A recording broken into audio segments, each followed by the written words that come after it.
আসসালামু আলাইকুম। আমরা রোজা রাখছি কিন্তু পানি পিপাসা লাগছে টমির। যাই হোক, ফাইলামি দুষ্টামি বাদ দিয়ে আজকে আমাদের যতগুলো জমি আছে সবগুলো জমিতে পানি দেবো। চলেন শুরু করা যাক।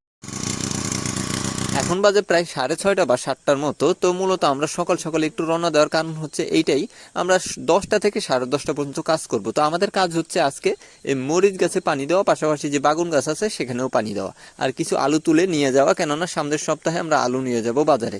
তো সেগুলো বিক্রি করে টুকিটাকি আবার নতুন করে আমাদের নতুন ফসল চাষাবাদ করতে হবে।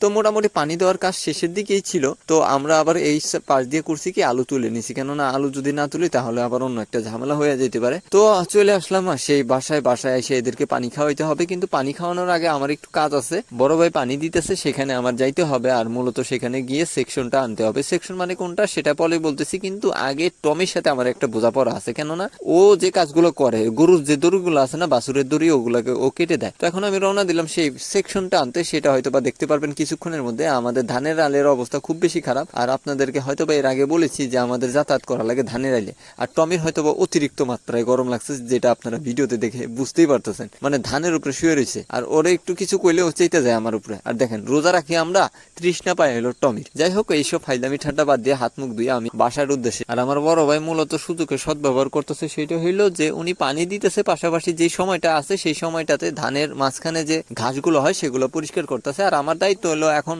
যে তেলও যেহেতু শেষ, হয়তো বা বন্ধ হয়ে যাইতে পারে। তো বন্ধ হওয়ার আগে আমার একটু কাজ করতে হবে, কি মূলত এটাকে অফ করতে হবে। তো চিন্তা ভাবনা করলাম আমি একটু ওয়েট করি আর আশেপাশের দৃশ্যটা দেখি। আর যখন বন্ধ করতো সেকশন নিয়ে আমি এখন রওনা দিছি কি বাসার উদ্দেশ্যে। এখন বাসার উদ্দেশ্যে আইছি, ঠিক আছে, সবকিছু করছি, একটু বিশ্রামও নিছি। তো এখন একটু গোসল করার পালা। তো গোসল করার আগে আবার এখানে পানি দেওয়া হইতেছে লেবু গাছে, আর হলো আম গাছে। আম গাছে অলরেডি ফুল চলে আসছে, আর লেবু গাছে ফুল ফল মানে লেবু সবকিছুই ধরছে।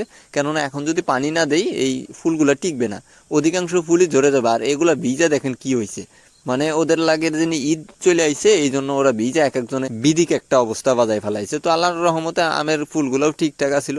তো নামাজ কালাম পড়ার শেষে দেখে আমার পাশে মুগলি মুগলি বসে আছে। দেখেন কিভাবে মোচড় দেয়, মানে পৃথিবীর সবচাইতে সুখী যে মানুষটা ও মনে হয় চুক্কু বিড়াল আর কি। তো যাই হোক, এরকম টুকিটাকে। আর আজকের ইফতারে যা থাকতেছে সব তো দেখতেই পারতেছেন। আজকে একটু নতুন একটা আইটেম যুক্ত হয়েছে, সেটা হইলো থানকুনির পাতার বড়া বা চপ, যেটাই বলেন আর কি। তো মূলত এগুলো সব কিছুই অর্গানিক, আর তেলটা অর্গানিক বাবদ, মানে তেলটা আর কি একটু ডুপ্লিকেট পড়ছে, তার মানে হচ্ছে সয়াবিন। যাই হোক, তো গরু ছাগল বান্ধা শেষে এখন হাঁস মুরগি গুলাকেও ঢুকাইতে হবে।